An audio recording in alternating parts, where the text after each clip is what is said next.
मुहम्मद बिन हारून बल्खी, आखिरी गल सारी तकरीर का निचोड़ है, मुहम्मद बिन हारून बल्खी इन्हों का नाम है। तो हज़रत मालिक बिन दिनार वो हस्ती है जिन्होंने 60 हज किए ने, किन्ने 60 हज किए ने इन्होंने, मालिक बिन दिनार ने।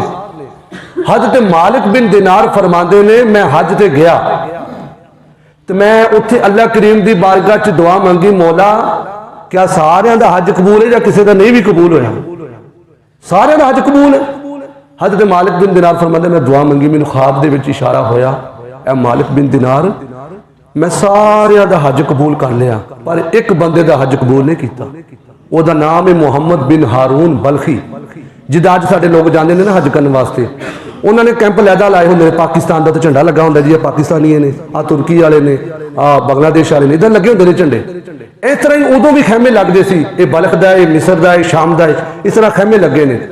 तो हज़रत मालिक बिन दिनार फरमाते ने मैं फिर सुबह बेदार होया कि यार मैं उस बंदे को पूछा तो उन्हें किहड़ी एड्डी वड्डी गलती की कि उसका हज कबूल ही नहीं हुआ। तवज्जो ना सुनना, हज़रत मालिक बिन दिनार फरमाते मैं लभदा लभदा लभदा जिथे ना बल्ख के लोग बैठे, मैं उन्होंने को पूछा भाई मुहम्मद बिन हारून उस बंदे को मिलना, उन्होंने आख्या वो तो है ही बड़ा नेक बंदा है, वो तो बड़ी पहुंची सरकार है, वो पहाड़ के पिछे उन्होंने खैमा लगा उस बैठे हुए हैं।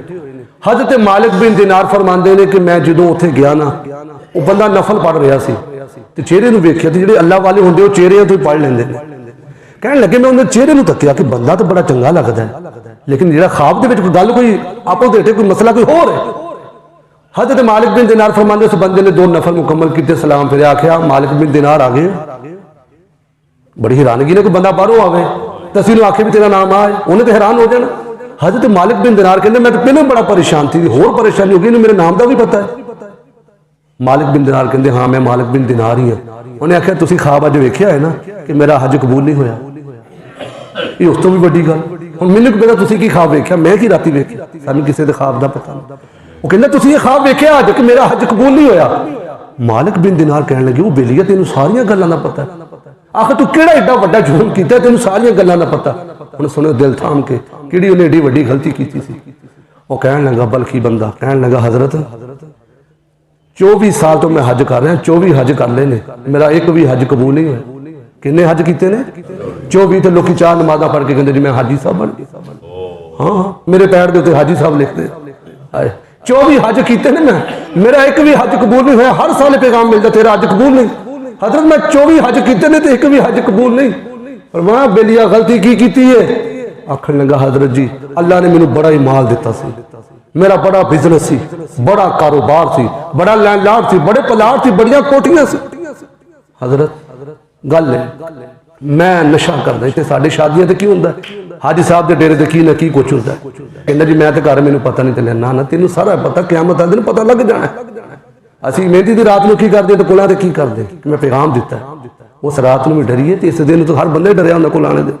लेकिन मेरे वीरों हुण सुनियो, वो आखन लगा बाबा जी गल एवे, एक दिन मैं शराब पीती हुई सी, नशे की हालत में सी, तो रोज़ियां का महीना सी, ते असर तो बाद मैं अपने घर में आया तो मेरी अम्मा ना अफतारी का एहतमाम कर दियां सन। तो मैं आख्या अम्मा रोटी दे, उन्हें आख्या शर्म कर, जे तू नहीं रोज़ा रखना तो जिन्हों का रोज़ा रखे उन्होंने एहतराम कर लै। किड्डा बदनसीब वो बेटा है जे तो बाप बेचारा गल कर लगे डरता है कि पता नहीं केड़ी बोली बोलेगा।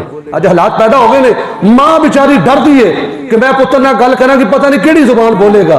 इंजी जो मां ने आख्या ना शर्म कर, रोज़े का महीना है, वो तो शराब दे शराबी आखन लगा हजरत मैं मां नूं थप्पड़ मारिया तो तंदूर दे विच अग चल रही सी ते मेरी मां तंदूर दे विच डिग गई।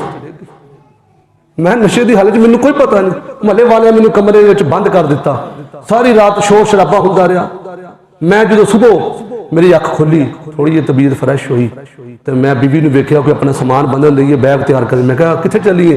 आखन लगी जेड़ा मां का नहीं बनया मेरा कित्थों बनेगा, मैं चलीए तेन छड्ड के। वो कहा दसो मेरी मां कित्थे? उन्हें आख्या तेरी मां का इंतकाल हो गया। देखा मैनू क्यों दसिया? उन्हें आख्या तेरी मां ने आख्या मैं इस पुत्र तो नाराज होकर जा रही, मैंने थप्पड़ मारा, मैंने अग दे सुटिया, मैं तो नाराज हाँ, ना मेरे जनाजे च शामिल हो, ना मैं दफन करने च शामिल हो, मैं नाराज होकर जा रही। हजरत मैं फिर उस टाइम की किया, मुझे पता चलिया मेरी मां मेरे तो नाराज होकर चली गई। हजरत मैं कुहाड़ी चुक ली, अपना वो हाथ ही वढ़ दिता कि जिस मां हाथ के नाल मां नूं थप्पड़ मारिया सी।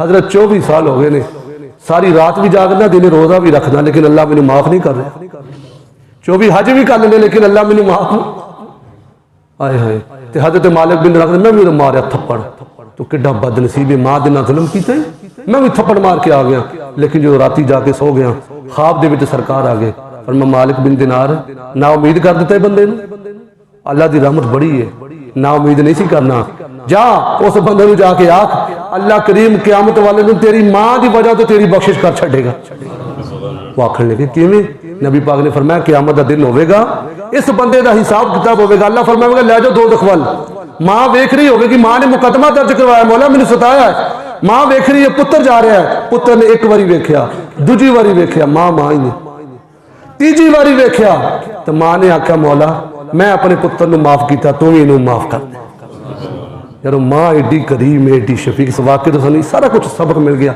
अगर माँ बाप नाराज ने तो इबादत भी कबूल अल्लाह करीम की बारगाह जिन्होंने मापे हयात ने अल्लाह सानू खिदमत करने की तौफीक अता फरमाए जिन्होंने चले गए अल्लाह उन्होंने बख्शिश फरमावे आमीन।